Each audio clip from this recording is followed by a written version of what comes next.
Bueno, en el día de hoy vamos a hablar acerca de los trastornos de la sensopercepción. Mi nombre es Daniel Gutiérrez y soy estudiante de medicina de la Universidad Metropolitana. Primero, para hablar de los trastornos de la sensopercepción, tenemos que saber qué es la sensopercepción.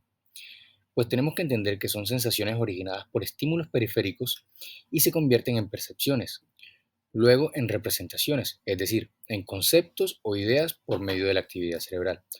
Este proceso comienza con la detección de los estímulos a través de los órganos sensoriales, sea la nariz, la boca, los oídos, los ojos, donde el estímulo se convierte en señales que se transmiten al cerebro como impulsos nerviosos para finalmente concluir en la representación de sonidos o imágenes creadas por nuestro cerebro a partir de los estímulos que llegaron a él. Bueno, la sensopercepción es un mecanismo neurobiológico mediante el cual se recibe información y estímulos sensoriales del medio externo e interno a través de los diferentes receptores, de forma acústica, olfatoria, táctil, visual o de propioceptores, para ser codificada, procesada e interpretada a través de las diferentes áreas orgánicas de nuestro cuerpo, las cuales toman estos estímulos, los llevan al cerebro y se convierten en información. Bueno, las alteraciones de la sensopercepción en distintos estados psicopatológicos puede comprobarse la existencia de trastornos sensoriales que alteran luego las percepciones que derivan de ellos. Los tonos, los ruidos, los colores u olores se recogen y perciben de un modo anormal. Algo similar ocurre también en las sensaciones que se presentan después de la amputación de un miembro, las cuales condicionan un cuadro de lo que se denomina miembro fantasma. No es extraño que el sujeto afectado perciba subjetivamente el miembro inexistente, puesto que las excitaciones sobre los nervios seccionados son las mismas que actúan sobre el miembro que fue separado de su cuerpo. Es por ello que la persona en cuestión, aunque pueda considerarse realmente que la excitación no proviene de un estímulo periférico alguno, tarda tiempo en notar la procedencia u origen de dichas excitaciones. Por tanto, percibe un miembro como un todo y en una determinada posición, generalmente la que tenía en el momento de ser amputado. Bueno, la sensopercepción es como el proceso psíquico que posibilita la información tanto del medio externo como del medio interno que responde gracias al sistema nervioso y a los órganos de los sentidos. Vamos a tener los sentidos externos y los sentidos internos.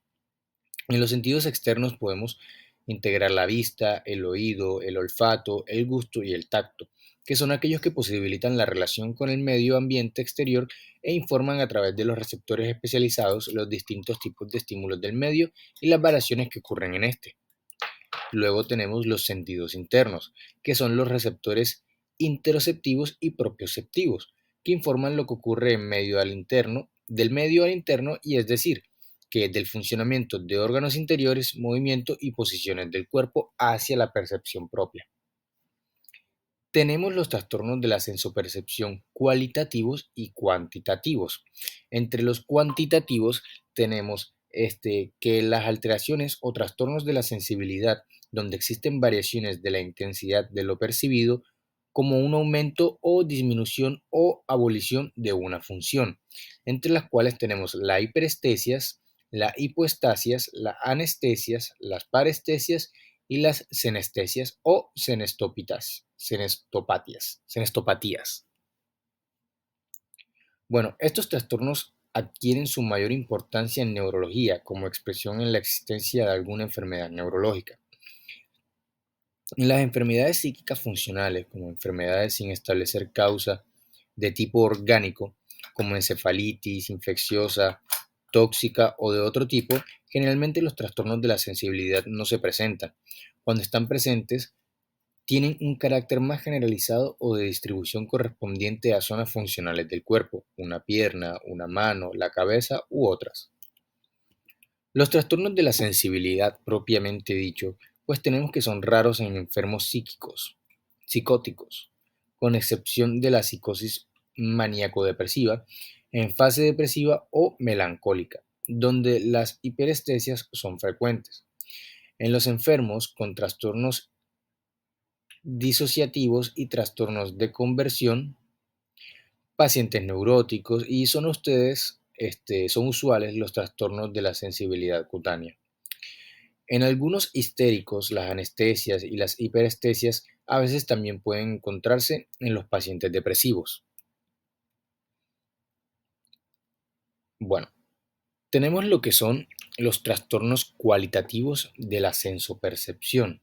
Entre estos tenemos las ilusiones, las alucinaciones, la despersonalización, la desrealización y la alucinosis. Iniciando tenemos lo que son las ilusiones, que son deformaciones del objeto percibido mediado por múltiples factores neurofisiológicos, emocionales y de la personalidad. Pueden presentarse sin que exista un trastorno mental subyacente e igualmente son percepciones deformadas o erróneas de objetos y fenómenos reales. Entre estos tenemos la ilusión patológica, que son percepciones deformadas con incremento en frecuencia de intensidad en los cuales el paciente no reconoce su error, no tiene autocrítica de la percepción alterada y persiste en su falsa interpretación de los objetos y fenómenos percibidos. Entre las características de estas ilusiones patológicas tenemos la presencia real de un estímulo u objeto, deformación de lo percibido, impresión de lo percibido, no existe convencimiento absoluto de realidad y es corregible y modificable. Sucede en sujetos sanos y eventualmente en pacientes psiquiátricos o neurológicos. Luego tenemos las alucinaciones. Entre estas pueden estar las auditivas, visuales, olfativas, gustativas, táctiles, hipnopómpicas e hipnogógicas. Pseudoalucinaciones y estas son percepciones de un objeto inexistente en el campo sensorial del sujeto. Al momento de la vivencia, no se consigue determinar la existencia de estímulo externo alguno que provoque la percepción. Sin embargo, el paciente tiene convicción de la existencia real de un objeto inexistente. Las características de estos son ausencia del objeto o estímulo inductor de la percepción, vivencia en el campo externo al sujeto, convencimiento absoluto de la realidad, imposibilidad de ejercer un control voluntario sobre el fenómeno e independencia del grado de intensidad de la alucinación. Bueno,